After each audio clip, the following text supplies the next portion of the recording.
오늘도 예배하는 여러분들에게 하나님의 각별하신 은혜와 복이 위로하심이 충만하기를 축복합니다.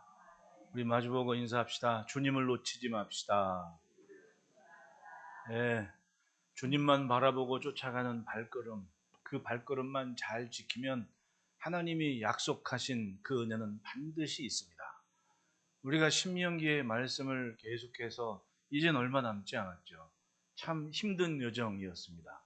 그런데 그 말씀이 가르치는, 말씀에서 의미하는 하나님의 마음은 한결같습니다.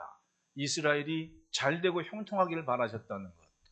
오늘 본문에서도 이스라엘이 생명을 택하기를 바라셨다는 것. 선택은 내 몫입니다.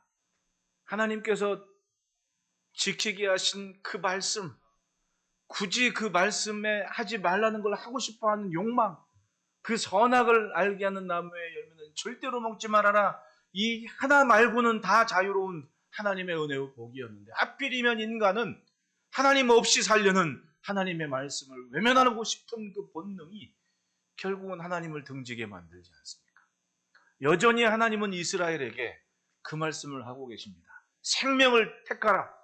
생명과 사망과 복과 저주가 네 앞에 있다. 내 마음은 생명을 택하기를 원한다. 그 생명은 곧 하나님의 복이었던 거죠. 오늘 본문 14절에 오늘 말씀이, 그 말씀이 내게 매우 가까워서 내 입에 있으며 내 마음에 있은즉 내가 이를 행할 수 있느니라. 가만히 보니 어려운 게 아니었습니다. 매 순간 들어왔고 일과가 그거였습니다. 주의 말씀이 하늘에 가서 가져오는 것도 아니고 바다 건너가서 데리고 오는 것도 아니고 내 입에 있고 내 말씀, 내 마음에 있다. 행하려는 의지만 가지면 항상 하나님의 말씀은 우리 앞에 믿음의 대로 펼쳐지는 겁니다. 하나님께서 우리와 함께 하시다는 증거는 바로 이 성경입니다. 우리 앞에 있는 이 성경 하나면 충분합니다. 다른 뭐가 필요하겠습니까? 사도 요한도 요한복음 끝말에 그런 말씀하더라고요. 예수님이 보이신 기적은 이것만도 굉장히 많은데 여기 기록한 거면 충분하다. 하나님은 그렇게 우리의 가까이에서 우리를 살피고 계십니다. 예수님도 말씀하시죠. 하나님은 우리의 머리카락 수도 다 알고 계신다. 여러분, 아침에 샤워한 다음에 탁 보면 머리가 몇 개가 빠진지 세보신 적 있습니까? 나는 모르는데 하나님은 알고 계신다 그러지 않습니까? 믿으십니까? 그만큼 가까이 계시고 가까이 계시기 때문에 내가 그 말씀을 지키는지 안 지키는지, 내가 택한 것이 생명인지 아니면 사망에 속한 것인지 하나님은 알고 계시다는 거예요. 여러분, 내 눈에 뻔히 보이는 것만 세상이라고 생각하지 마십시오. 볼 수 없는 것도 있는 걸 인정해야죠. 가끔 제가 예화로 들었던 인터스텔라라는 영화 한번 보십시오. 아버지가 책장 밖에서 그렇게 딸을 부르고 있습니다. 그러나 땅에 있는 인간인 딸은 그 아버지의 부름도, 그 아버지의 모습도 볼 수는 없어요. 근데 아버지는 봅니다. 그리고는 계속해서 딸에게 시대를 보내다가 책장 앞에 있는 책을 하나 뚝 떨어뜨리죠. 그때 딸은 깨닫습니다. 아, 아빠랑 본 이 책, 뭔가 아빠는 다른 곳에서 내게 말하고 있구나. 나는 그 장면이 왜 그렇게 은혜가 되는지 모르겠어요. 어쩌면 그게 우리의 모습일 수도 있습니다. 나는 보이는 것만 가지고 하나님이 계시니 안 계시니 하고 있는데, 하나님은 내가 볼 수 없는 밖에서 나를 계속해서 부르시고 내게 말씀을 하고 계시는 겁니다. 맞습니다. 하나님의 마음은 자녀들이 생명을 택하고 하나님의 복 가운데 있는 것. 살아본 적이 없는 세상은 늘 인간 앞에 오고 있습니다. 예. 모압 땅에서 요단강 건너기 전에 하나님의 말씀을 듣고 정리하는 이 모세의 마지막 설교를 보십시오. 이분은 40년 동안 광야에서 이 세대를 향해 하나님의 말씀을 전했습니다. 매주 말씀드렸지만 10살짜리가 50살 됐습니다. 40년을 모세가 장로들과 방백들과 50부장, 100부장, 1000부장을 통해서 계속해서 하나님 말씀을 듣게 했고, 아버지들은 장막에서 자녀들을 놓고 얘기하겠죠. 아마도 이 모압 땅에 있을 지경은 그랬을 겁니다. 자기 자식들에게, 얘들아, 너희 할아버지는 약속을 받고 가나안 땅을 향하는 중에 이집트에서 그 큰 구원을 받았지만, 자, 이게 할아버지가 제비 뽑아 얻은 땅이 바로 여기다. 아마도 지도 펼쳐놓고 여긴데 할아버지는 가지 못한 이유가 뭐니? 광야에서 만나를 먹고 메추라기를 먹고 있으면서도 하나님을 원망했고 불평했단다. 마주보고 인사합시다. 우린 그러지 말자. 이거였어요. 우린 그럴 수 없지 않니? 우리가 40년 동안 여기에 있는 이유가 뭐겠니? 응? 아빠가 너 여기 나와가지고는 네 나이 20살 될 때 이때까지 우리는 여전히 말씀을 대하고 있고 너 나이 20살 되도록 만나와 메추라기 먹고 있지 않니? 하나님의 마음은 똑같다. 생명을 택하기를 기대하시고 오늘 말씀하신 것이다. 그렇게 매일매일 살았을까?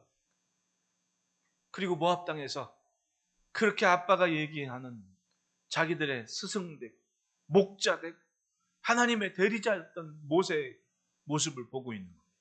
그러니 이 말씀이 얼마나 귀에 못이 박히겠냔 말이에요. 하나님도 말씀하십니다. 모세를 통해서. 하나님의 말씀 어디 멀리 가서 가져오는 게 아니다. 네 입에 있고 네 마음에 있다. 몰라서 못 믿는 게 아닙니다.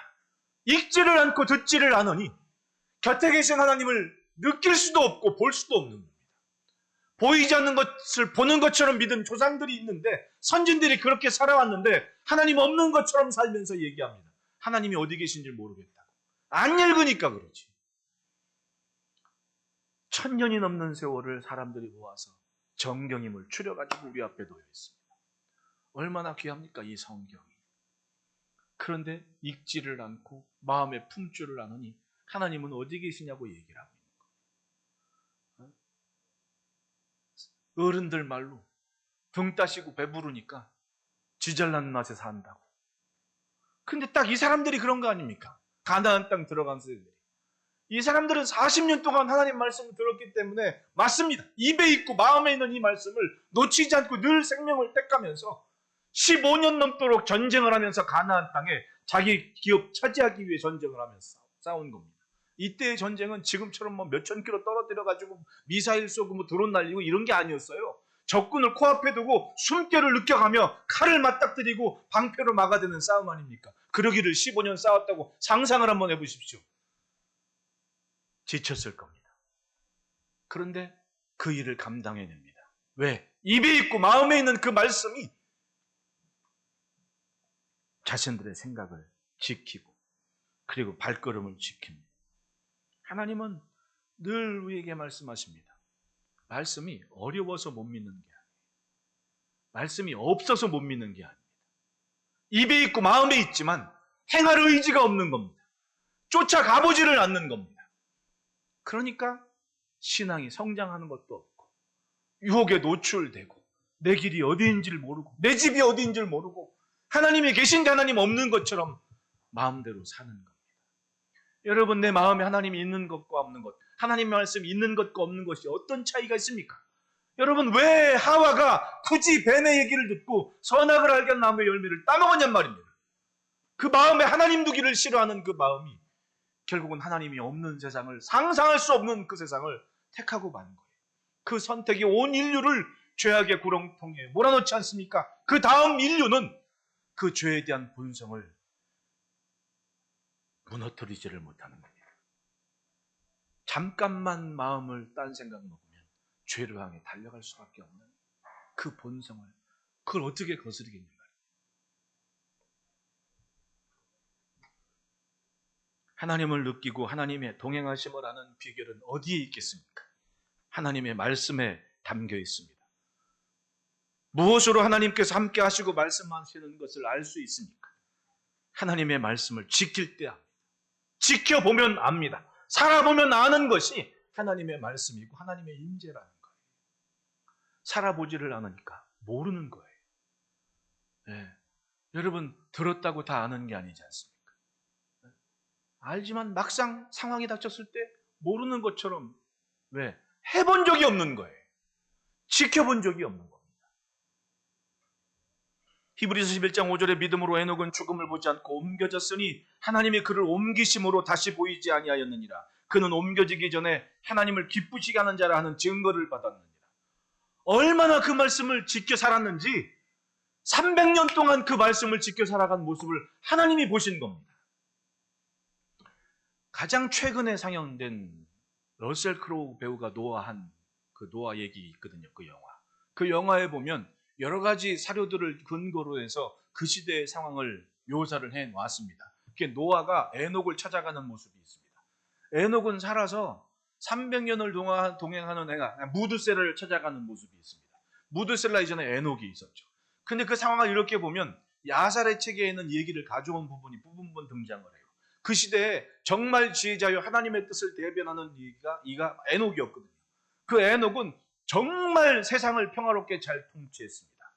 그러니까 하나님께서 에녹을 죽음을 보지 않고 데려가신 이유가 그때 천상에 굉장히 복잡한 일이 있었는데 그걸 해결할 사람을 찾다 보니 해결 방법을 에녹에서 찾아가지고 하나님께서 에녹에게 그렇게 말씀하셨대요. 여기 복잡한 일이 있으니까 아무래도 네가 가서 그걸 좀 정리해야겠다. 얘 그리고 데려갔다고. 나는 그 부분을 읽는데 이해가 쏙 돼가지고 마음이 참 좋았습니다. 왜 데려가셨는지, 뭐 때문에 죽음을 보지 않고 갔는지 아무도 모르잖아요. 근데 하나님의 마음에 꼭 맞는 겁니다. 넣으면 되겠다. 천사들이 너무 복잡하다 지금. 넣으면 되겠다. 그리고 내려가셨으니 에녹이 얼마나 하나님의 마음에 맞춰 살았는지를 아는 대목 아닙니까? 그냥 추상적인 게 아니었습니다. 그만큼 에녹은 신실하게 하나님 말씀을 지키며 살았다는 거예요. 300년을 그리스도인 하나님이 죽음을 보지 않고 데려가는. 뭐 어떤 분들은 막 옛날에 부흥회 가면 어떤 입장 나는 에녹같이 하나님이 데려가시길 원하고 주여 속히 오셔서 말아놨다 하는데 그만큼 살아봤나? 그만큼 살아봤냐고요. 모든 걸 뒤로하고 정말 하나님만 쫓아서 이 땅을 살아봤는지 한번 질문을 스스로에게 해본 다음에 그런 말하면 부끄럽지는 않지. 말씀 따라 사는 게 쉽지 않잖아요. 여러분 한 주간 동안 밖에서 가장 하나님께서 오랜 시간 자고 먹고 하는 내 집에서조차도 내가 하나님 말씀을 지키며 살았는지 내 자녀와 함께 얘기할 때 모자람 없이 부끄러움 없이 이렇게 삽시다라고 말할 수 있는 사람이 누가 있겠냔 말입니다. 생각과 마음조차도 죄악의 구렁텅이에 살고 있는데 그게 세상 아닙니까? 얼마나 힘들어요. 하지만 하나님의 마음은 너는 피투성이라도 살아야 돼 라는 그 마음, 그 말씀 때문에 생명을 택하며 오늘도 주님을 예배하는 자리를 지키는 거 아닙니까? 여러분 잘하고 있습니다. 더 가까이 하나님을 선택하며 하나님의 뜻을 찾으며 그 말씀에 맞춘 발걸음을 지켜가시기를 축원합니다. 이것이 생명이에요. 가나안 땅에 살아보지도 않은 세대가 어떻게 믿음으로 그 요단강을 건너가면서 15년 동안 전쟁을 치렀겠습니까? 이것 때문에 하나님의 마음은 바다 건너가서 가져오는 것도 아니고 하늘에서 가져오는 것도 아니야. 네 입에 있고 네 마음에 있어. 라는 이 한마디 말씀이 매일매일 전쟁을 치르면서도 자신을 지키고 가족을 지키며 하나님께서 가져오신 미래를 온전히 누리는 세대를 이루었던 거예요. 여러분 그 걸음을 지켜가시기를 축원합니다. 내가 예수 믿고 하나님의 말씀을 지켜가는 그 발걸음이 아직 살아본 적이 없는 세상에 하나님의 생명과 복을 누리게 한다는 것. 이게 믿음 아니냐고요. 사람들은 믿음을 마치 무슨 추상적으로 저 이상향을 생각하는 것처럼 굉장히 고고하게 얘기하지만은 이 시대를 살았던 사람들의 믿음이 뭐였습니까? 피냄새 맡으면서 칼을 휘두르면서도 나 자신을 지키는 치열한 삶의 현장이 그들의 믿음이었다는 얘기입니다. 없는 얘기 지어대고 모르는 건 막 이렇고 같지 않냐라고 얘기하고 이게 믿음이 아니라는 거예요. 내 선생님 말씀 듣고 어떤 설교 요즘 유명한 교회 무슨 처치만 그런 거 보는데 그분이 그런 얘기를 하더라고. 성도들은 주일에 예배를 드리는 거지 봉사하는 게 아니라고. 내가 보니까 그 양반은 참 배가 부른 시대에 목회를 하신 분 같아요. 치열하게 그동안 얼마나 앞선 세대들이 예배당 하나 건축하려고 집 바치고 밥 바치고 그렇게 하면서 예배당 세우면서 교회 와서 한 사람이라도 편하게 예배하려고 주방에서 어디서 청소해 놔가지고 그렇게 하는 봉사는 다 어디 간 겁니까? 봉사하기 위해 교회 오는 게 아니라고 하는 사람들은 등 따시고 배분 사람들이라고 생각해요. 아마 그 시간조차도 누군가는 주방에서 계단에서 예배당 밖에서 땀 뻘뻘 흘리면서 예배드리는 분들 성격이 있을 거란 말입니다. 가르치려 하지 않고 누리는 것만 얘기하다가는 미래는 그야말로. 그러니까 사도 베드로 말씀 맞아요. 말세는 기롱하는 자들이 등장을 한다. 귀 간지럽히는 소리를 하는 사람들이 그렇게 많아서 사람들이 우르르 그렇게 몰려간다고. 내가 그분 유튜브 보니까 25만이 그분 얘기를 듣고 있더라고. 그러면 25만이라는 그 사람 얘기를 예수 믿는 사람이 듣겠어요? 예수 안 믿는 사람이 듣겠어요? 예수 믿는 사람이 듣겠지. 교회 다니는 사람이. 그리고 뻔히 자기네 장로님들, 자기네 목사님들 비교할 거 아닙니까? 아, 이분은 이런 얘기했는데 우리 목사님 참 고리타분하다. 맞아요. 말세에 기롱하는 자들이 여기저기 등장해서 지켜온 신앙의 보석 같은 그 흔적들이 아무것도 아닌 것처럼 덮어버리게 한다니까. 내가 그걸 친구한테 들은 얘기, 따끈따끈한 얘기. 예배에 출석한 지, 거기는 지역이 이렇게 하고 예배가 막 이제 막 뭐 경배와 찬양하고 막 하면서 이제 젊은 사람들이 막 오기 시작하나 봐요. 오는데 어떤 친구가 2주 전에 등록해서 교회로 왔대요. 근데 그 친구한테 본인 예배당 그 건물이 지하는 예배당이고 1층 2층 지하당 예배당하고 교회에서 쓰고 사무실, 그러니까 사택 4층 쓰고 2, 3층은 이제 렌탈을 해줬어요. 임대로. 이제 임대 수익 렌탈해 줬는데 지난달인가 누가 어떤 젊은 청년이 2달 전인가 1달 전인가 이사를 왔는데 부동산에서 계약하는데 이 친구는 은행을 못 믿는데 월급이 들어오면 은행에다 냅두고 한 30% 주는 무조건 현금으로 찾아가지고 집에 보관을 한대. 계약서를 쓰는데 몇 천만 원을 5만 원짜리 뭉탱이를 보재기를 싸가지고 그걸 땡겼더라는 겁니다. 아니 이게 뭐예요? 송금을 해야지 했더니 저는요 은행을 못 믿어요. 그런 친구야. 5만 원짜리 돈다발이 이만큼 있더라고. 그걸 가지고 가서 이제 뭐 계약서를 치르고 막 그랬다고 얘기해. 막 배꼽을 잡고 웃었는데 그 친구가 2주 전에 교회를 나와야겠다고 나오는데 이유가 뭐냐 상담을 해봤더니 결혼할 여인이 결혼할 여자 청년이 집안이 독실한 크리스찬 가정이어가지고 자기가 교회를 가기로 약속을 했다고 교회를 가야 된다고. 그리고 2주 전에 교회를 등록을 한 거예요. 왔는데 그 친구가 권사님한테 오기 전에 그랬대.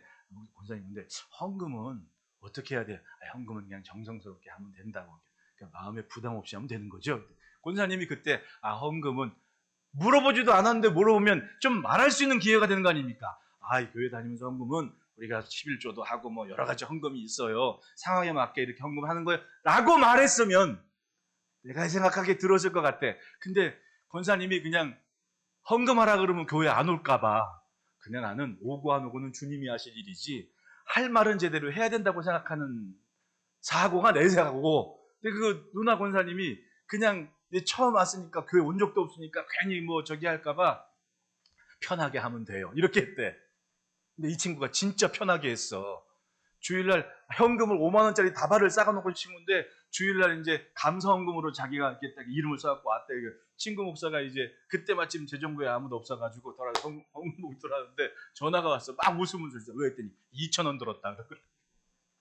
물론 뭐 2,000원도 형편에 따라서 굉장히 큰 돈인 분들이 있습니다. 하지만 이 사람은 은행을 못 믿어서 장롱 안에 금고 안에 5만 원짜리 다발을 싸놓고 있는 사람인데 5만 원짜리도 아니고 2,000원도 장을 얻어. 왜? 부담 없이 편하게 해. 이 말 때문에. 근데 여러분 그 말 때문에 망가진 게 어디 한두 곳입니까? 네? 신앙에 헌신이 없고 정말 그러니까 부담 없이 신앙생활을 하겠다는 겁니다. 시대가. 네. 옛날 어른처럼 진짜 이게 하나님이 내게 주신 사명입니다 하고 매달려 성전을 지키는 무리들이 갈수록 식어지는 거예요. 예배당 멋지게 지으면 예수 안 믿는 사람이 오는 게 아니라 주변에 여기저기 다녔던 예수 믿던 사람들이 이젠 편하게 좀 가야겠다. 부동산 등기 띄워보고 교회를 간대요. 그런 세상이 돼버린 겁니다. 부담 없는 유다서 1장 14절로 15절을 보면 아담의 7대손 에녹이 이 사람들에 대하여도 예언하여 이르되 보라 주께서 그 수만의 거룩한 자와 함께 임하셨나니 이는 무사람을 심판하사 모든 경건하지 않은 자가 경건하지 않게 행한 모든 경건하지 않은 일과 또 경건하지 않은 죄인들이 주를 거슬러 한 모든 완악한 말로 말미암아 그들을 정죄하려 하심이라 하였느니라. 에녹이 이렇게 설교했다는 겁니다. 그 시대에 하나님 없이 사는 마음, 하나님을 가볍게 말하는 것에 대해서 하나님께서 반드시 정죄를 하고 심판 하나 있을 것이라고 설교를 했다는 거 아닙니까? 에녹이. 그때가 언젠데 지금이라고 다르겠습니까? 여전히 세상은 이제는 자아가 너무 커서 자기의 존재감이 너무 커서 하나님 없이 신앙생활을 하겠다는 사람들이 많은 시대가 돼버린 겁니다.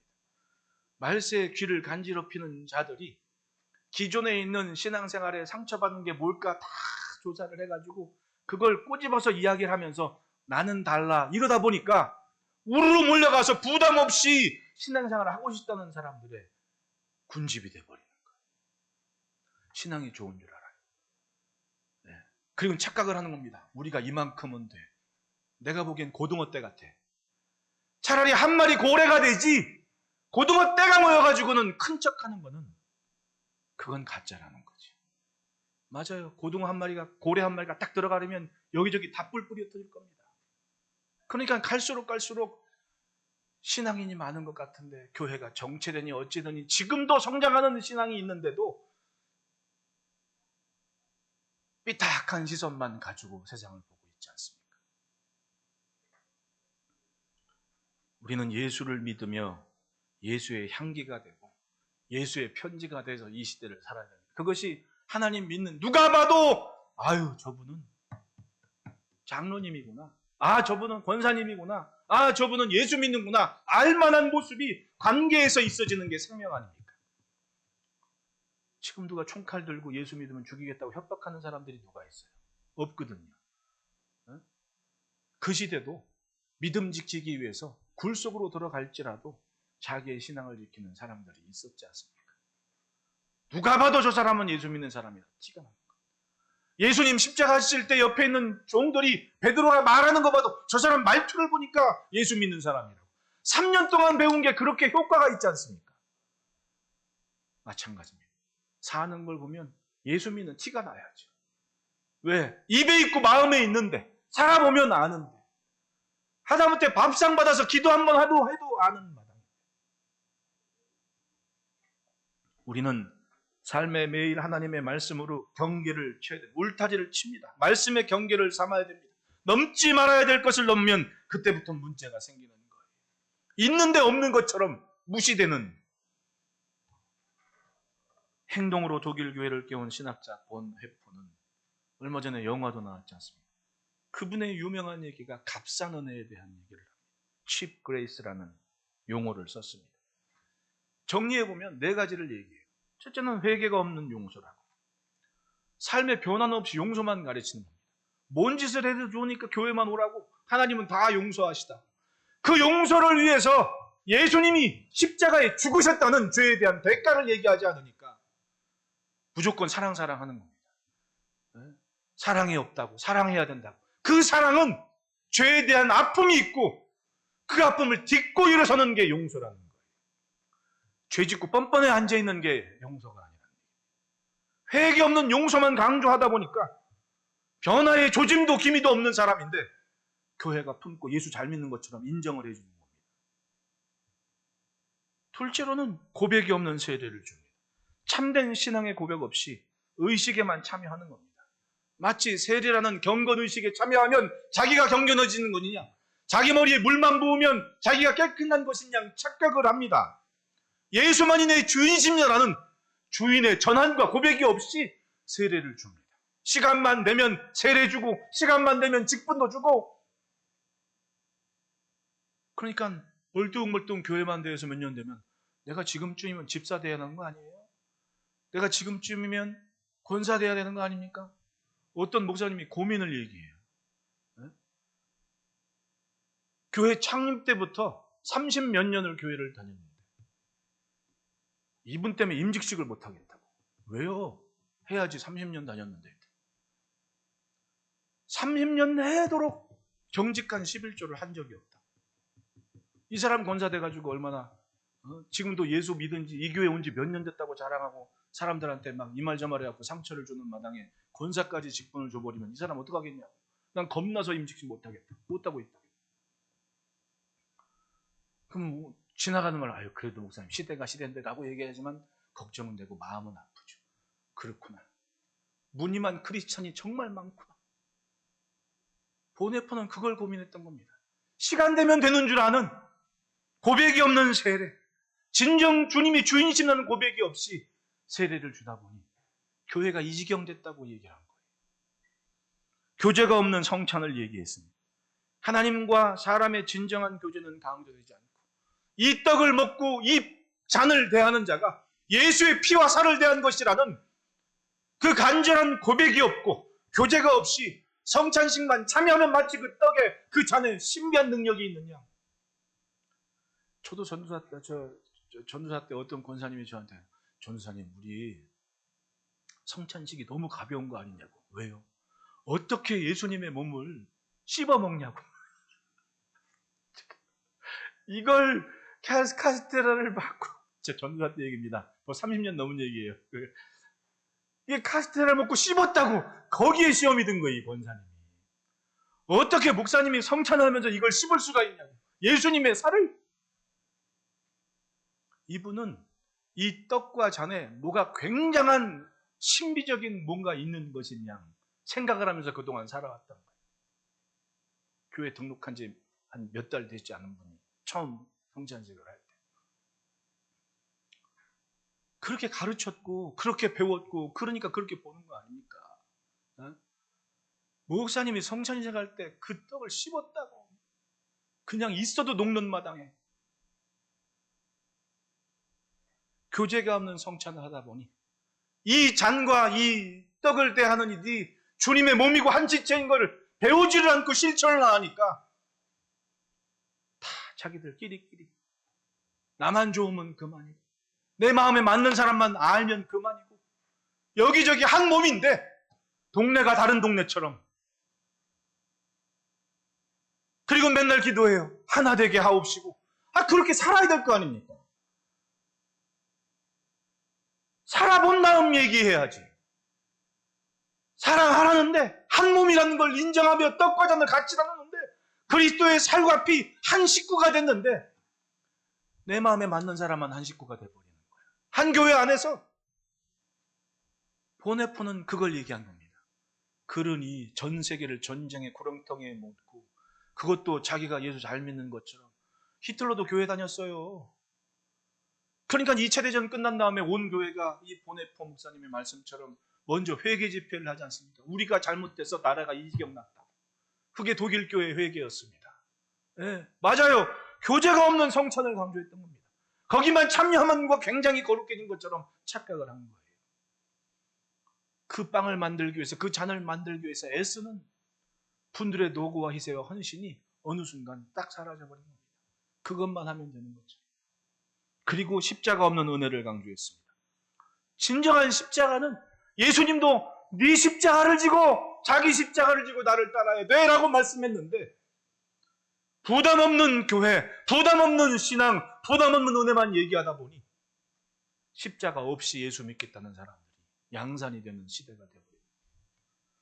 예수 믿고 몸 바쳐 정말 하나님의 말씀을 붙잡고 씨름해본 적이 없는 겁니다.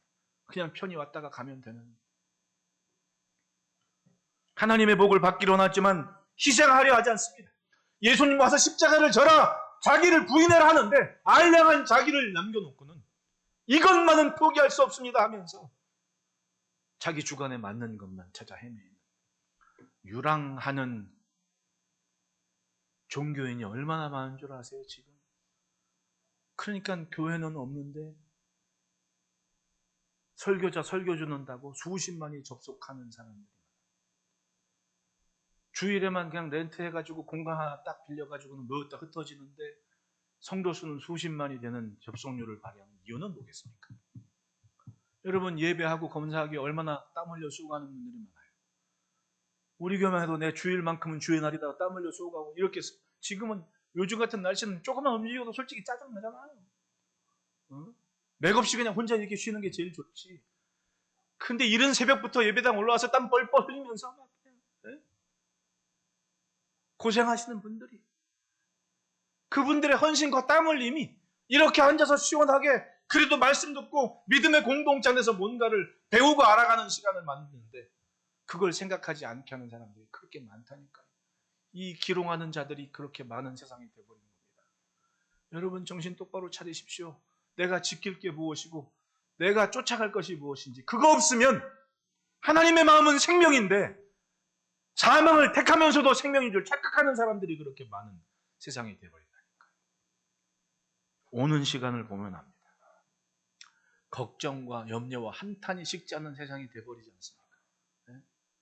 요즘도 막 교회 차별금지법이니까 심각성을 몰라요. 근데 어떤 분이 그러 당신 집 아들이 아빠 저 결혼해요 하고 며느리감을 데려왔는데 남자가 들어왔어.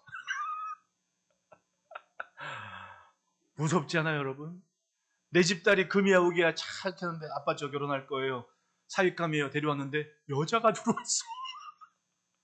내가 지금 웃자고 했지만 실상을. 근데 그게 사회가 공식적으로 법적으로 용인할 수 있는 세상에 이제는 코앞에 와 있는 시대가 되어버렸습니다. 성경은 세상이 어떠하건 우리는 성경은 덮지 말아야 될 거 아닙니까? 성경에서 얘기하는 우리 인생의 세상의 가치관이 무엇인지는 뚜렷하게 얘기할 자유는 있지 않습니까? 그 자유마저도 이제는 세상이 빼앗아 가겠다는데 아무 말 못하고. 왜? 너무 고상한 가치관에 매료가 돼버린 겁니다. 하나님 없는 세상에 매료가 됩니다. 점점 세상. 요즘 초등학교 사범대에서도 사람이 모자르다고, 선생님도 정년 은퇴 얼마 남지도 않았는데 미리미리 그냥 그만둔다고, 너무 힘들대. 우리 유집사님도 모르겠지만 직장인들 막 이제 20살쯤 직장까지 엄마들이 전화를 한대. 거기서 그렇게 뛰어난 신천적 조건을 가진 20대 파릇파릇한 젊은이들이 군대에 가가지고 그 군인들을 호령하는, 중대장쯤 되면은 그래도 군대에서는 정말 우러러보는 계급장 아닙니까? 일 있으면 엄마한테 전화해야 된대. 그런 세상이 돼버린 거예요. 누가 그렇게 만들었겠냐고.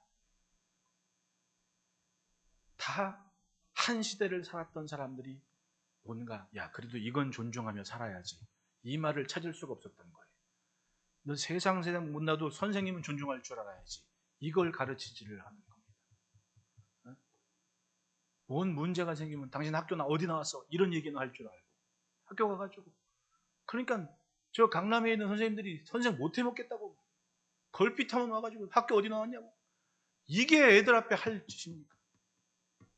언젠가부터 선을 넘은 세상이 돼버린 순간 세상이 어떻게 됐습니까? 맞아요. 오늘 살아낸 게 내일 올 미래라면 이게 다 누구 탓이겠냐 말이에요.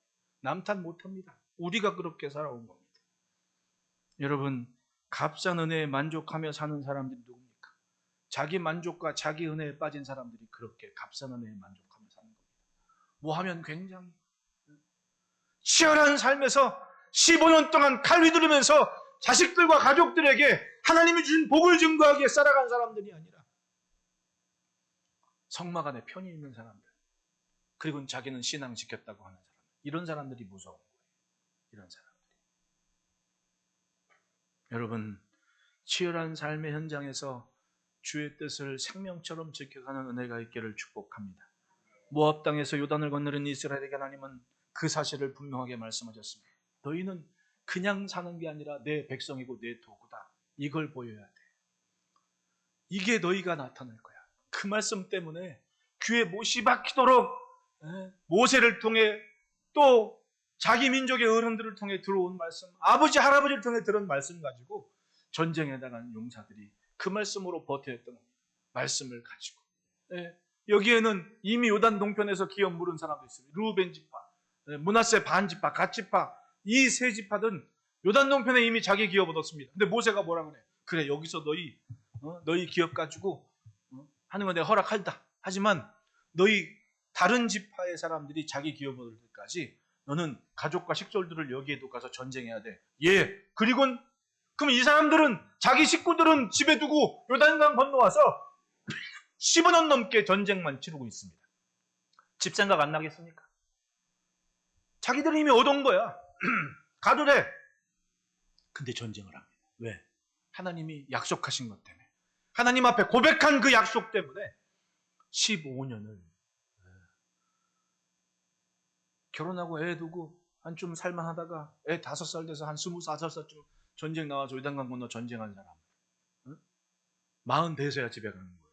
그때까지 전쟁했다니까. 믿어지십니까, 여러분? 우리가 조금만 여유 있게 성경을 딱 쳐다보면 그 시대의 삶이 보여요. 이렇게 살았구나. 이렇게 살아냈구나. 하나님의 말씀 때문에 그렇게 살아낸 거예요. 여러분, 하나님의 뜻이 삶 속에 드러나기 위해 필요한 것이 있습니다. 첫째는 따라합시다. 하나님의 지혜를 근거로 삼자. 하나님의 지혜가 근거입니다. 예, 충분합니다. 나타난 하나님의 지혜를 근거로 삼으라. 신명기 29장 29절에 감추어진 일은 우리 하나님 여호와께 속하였거니와 나타난 일은 영원히 우리와 우리 자손에게 속하였나니 이는 우리에게 이 율법의 모든 말씀을 행하게 하려 하십니다. 알려주시 않은 거에 관심 갖기보다는 지금 내 앞에 주신 이 율법에 신실하게 살면 돼. 그게 다야. 이걸 세번역에서는 더 쉽게 표현했습니다.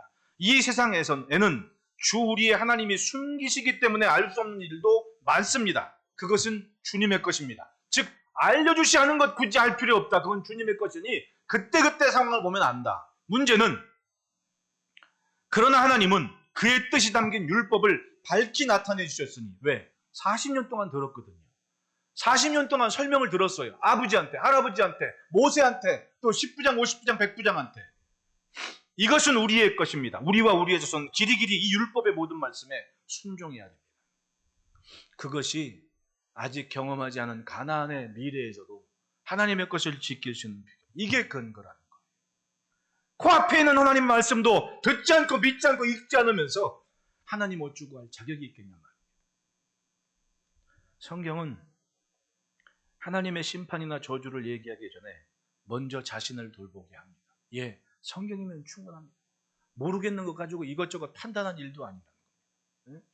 어디 나라에 지진 났대 그거 죄 받아서 그래. 이건 솔직히 함부로 할 이야기는 아니고 거기에 내 식구 살면 그래도 그 말 할 겁니까? 예수님도 누가복음 6장에 그런 말씀하죠. 실로암 망대가 무너져 죽은 사람들이 자기 죄 때문에 죽은 줄 알아? 그 말은 뭐예요? 너희들도 살펴라. 언제 무슨 일이 어떤 게 일어날지 그건 아무도 모른다. 우린 매 순간 하나님의 뜻을 붙잡고 살아야 돼. 이 얘기하신 거 아니에요. 여기 이거면 충분한데 이것 말고 꿈꾸듯 신앙생활하는 사람이 얼마나 많아요. 심판이 있네, 저주가 있네, 어쩌고 저쩌고 해가면서. 네, 맞아요. 가만히 보면 자기만 고상한 사람들이 굉장히 많다는 거예요. 신앙생활 할 때 보면. 그래요. 자기는 마치 고립돼서 어디 가서 막 사는 것처럼 얘기하는데 그게 아니거든요. 진짜 신앙은 치열한 삶의 현장이었어요. 집에서. 예수 믿는 게 전쟁인 사람이 있다니까요. 직장에서, 사업장에서. 얼마나 많습니까? 이게 진짜 신앙이고 저는 종말에 대해서 그래요. 막 세상 민심 예수님 속해 오신다 어쩌고 하는데 그건 솔직히 꿈 같은 얘기 아니에요. 저는 확실한 믿음 하나는 있습니다. 마지막 순간에 이건 분명해요. 두 사람이 맷돌을 돌다가 한 사람은 가고 한 사람은 남는다고. 그 말은 뭐예요? 내가 당장 온다 그래도 너는 네 일을 열심히 해야 돼. 이거 아닙니까? 예? 예수님 온다고 막 직장 그만두고 사업 그만두고 짐 싸가지고 산골 들어간 사람 많잖아요. 이단에 지금 어디 뉴질랜드인가 어디 뉴올리언스인가 어디 막 간다며 사람들이 거기가 막 그냥 피난처라고 주님이 준비하신 피난처라고 짐 싸가지고 이단들이 많이 간대요. 예수님 오신다고. 근데 예수님 뭐라 그래요?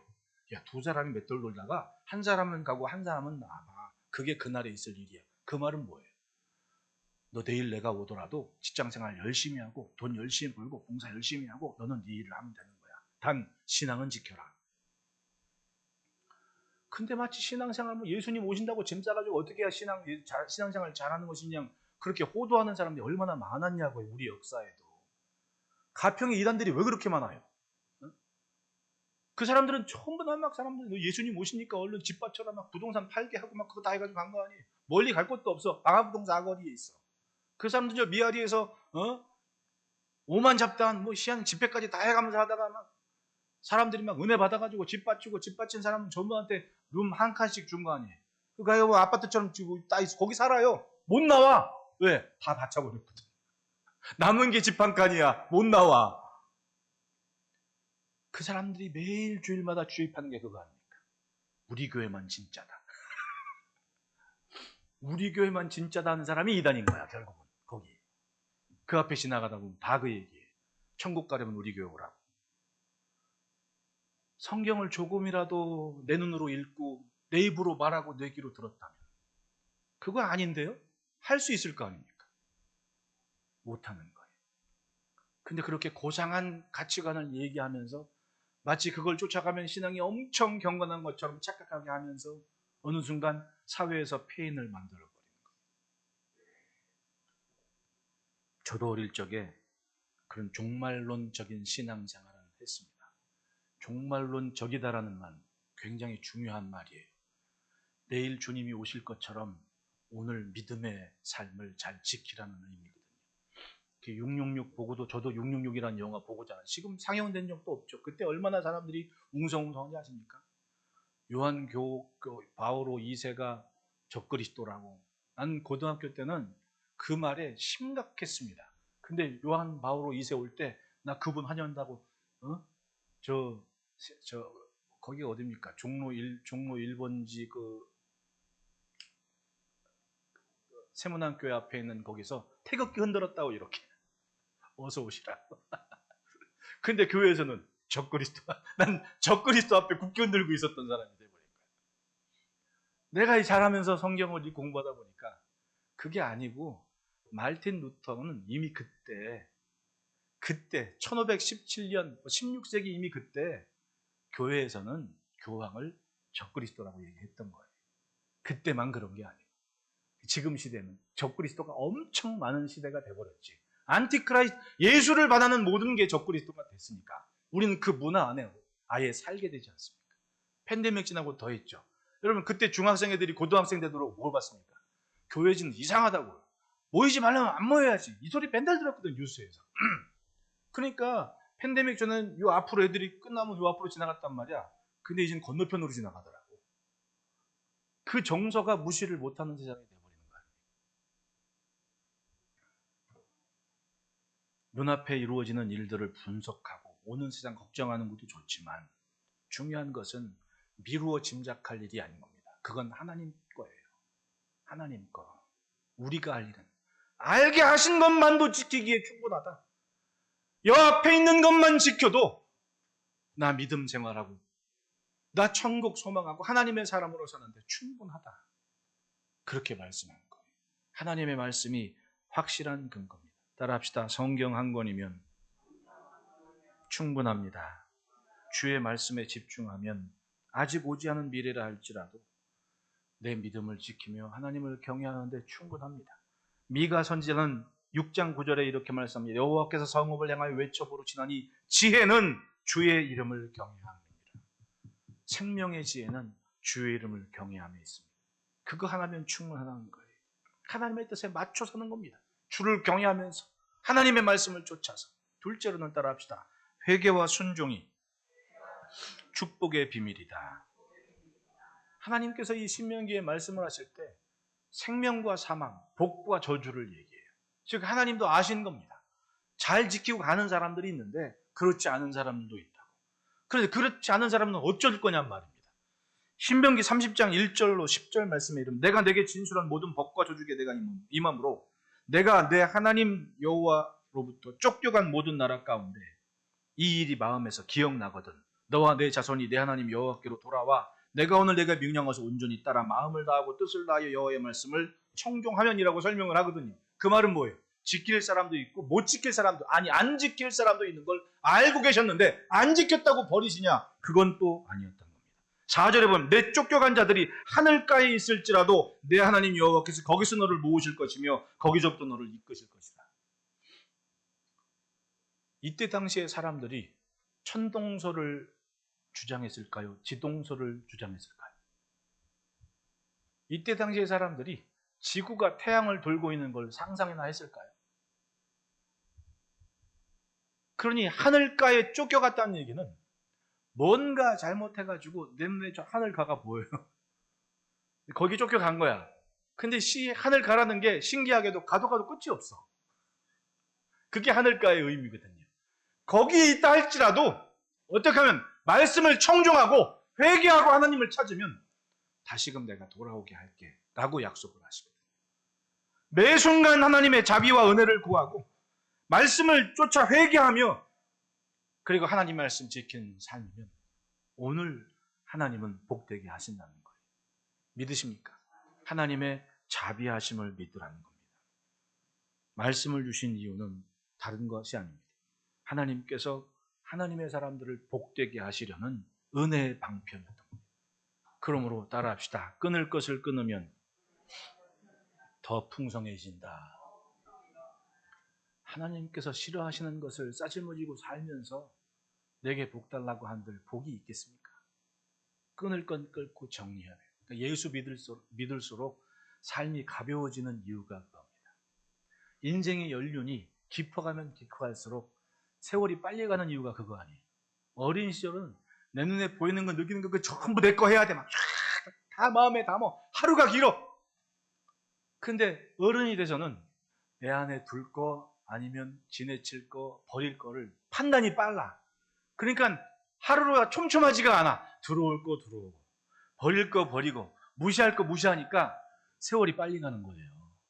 왜? 중요한 것만 삶을 정리했다는 거 아닙니까? 회개하고 순종하며 주의 복을 누리시기를 축복합니다. 셋째로는 따라합시다. 말씀을 무기 삼자.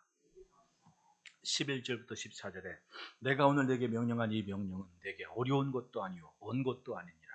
하늘에 있는 것이 아니니 이르기를 누가 우리를 위해 하늘에 올라가 그 명령을 우리에게로 가져와서 우리에게 들려 행하게 하려 할 것이 아니요. 그러니까 결국은 하나님의 말씀이 이렇게 분명하게 기록된 곳이 어디 있습니까? 우린 굉장한 복을 받은 민족이에요. 우리의 언어로, 우리의 글로. 지금도 저 필리핀 이런 데 오지에 가면 글도 모르고 자기네 말로 성경도 없고, 그러니까 필리핀 저 산속에다 통역을 둘 세워야 돼요. 원어민, 또 원어민 영어로 하는 애, 그 한국말을 영어로 하는 애, 그렇게 거쳐서 해야 돼. 좋긴 좋더라고. 설교가 짧아.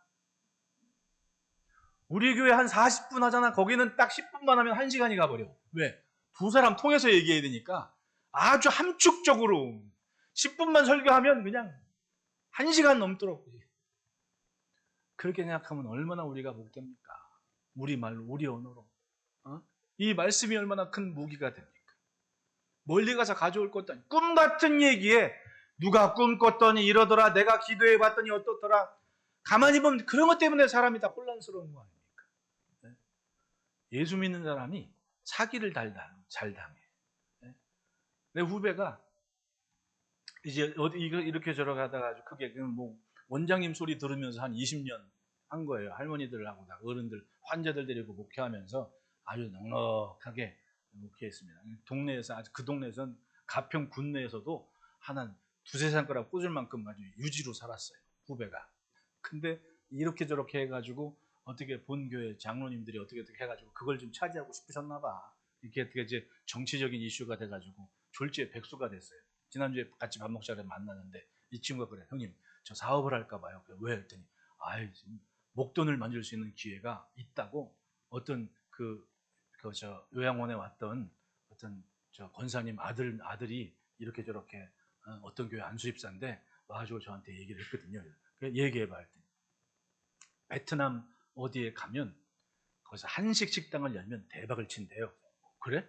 거기는요 한 끼를 주문하면요 300인분을 주문한대요. 그래? 내가 가만히 들어보니까 지난주에 뉴스에 나온 동네인 거야. 우리나라에서 그 피싱 조직 있잖아요. 해외 피싱 조직 해가지고 하고 추적을 해가지고 했더니 베트남 그 마을 자체가 아예 그 마을이래. 그러니까 거기는 무슨 통곡의 벽처럼 장벽을 높이 둘러가지고 그 안에 공장, 숙소 뭐 다 있어가지고 사람이 잡혀 들어가면 거기서 그냥 살면 된대. 거기 탈출해 온 사람이 신고를 해가지고 우리나라 방송국에서 사람들이 취재한 게 그 동네야. 거기는 밥을 시켜 먹는데, 근데 뭐 중국 요리, 뭐 베트남 사고 많은데 한식집이 없대. 그러니까 밥을 시키면 300인분을 무조건. 그래서 이 친구가 형님 저 거기 가가지고 한식당을 해야 될 것 같아요. 그 사람이 소개도 해놨대요. 사업하다가 뭐 조선족 한 사람이 있는데 한식을 그렇게 잘 맞는데요.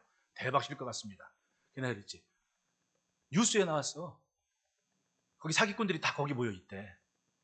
그리고 그게 그렇게 좋으면 너한테 소개하겠냐? 정신 좀 차려라. 안 그래요?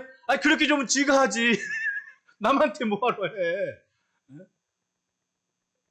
예수 믿는 사람이 순둥이들이 많아가지고 가만히 보면 내 주변에 있는 것만 잘 섭렵해도 나는 내 신앙도 내 삶도 지킬 줄 알아요. 저 선생님들이 항상 하는 얘기예요. 신문만 잘 읽어도 사기는 안 당한다. 다 있어요. 다 주변에. 신앙도 마찬가지 아닙니까? 이것만 잘 읽어도 이단들이 아무리 난리쳐도 내 신앙 하나는 지킬 수 있습니다. 이 좋은 걸 두고도 듣지도 않고 읽지도 않고 품지도 않으니 이단들이 저렇게 골짜기 들어가도록 손 놓고 있는 겁니다.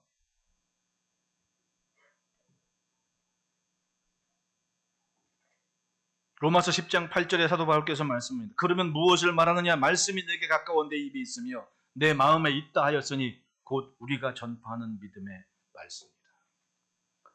예배하는 시간 하나님의 말씀이 들려질 때, 또 읽혀질 때 그것을 품고 사는 것이 신앙이고, 그리고 주님을 묵상하며 사는 그것이면 우리는 하나님의 마음 그대로 생명과 복을 누리는 하나님의 자녀요, 하나님의 백성이요, 하나님의 군대로 이 시대를 살게 되는 겁니다. 어떤 시대건 다 처음이에요. 처음 아닌 게 있습니까? 하지만 그 처음이 복으로 일관되는 삶인가 하면 그 처음이 화가 되고 저주가 되는 인생이 있더라는 거죠. 기왕이면 우리에게 주어진 시간을 살 때 하나님의 말씀을 품고 생명과 복을 누려가는 주의 자녀요, 주의 손길이요, 주의 흔적으로 서기를 주의 이름으로 축원합니다. 기도하겠습니다.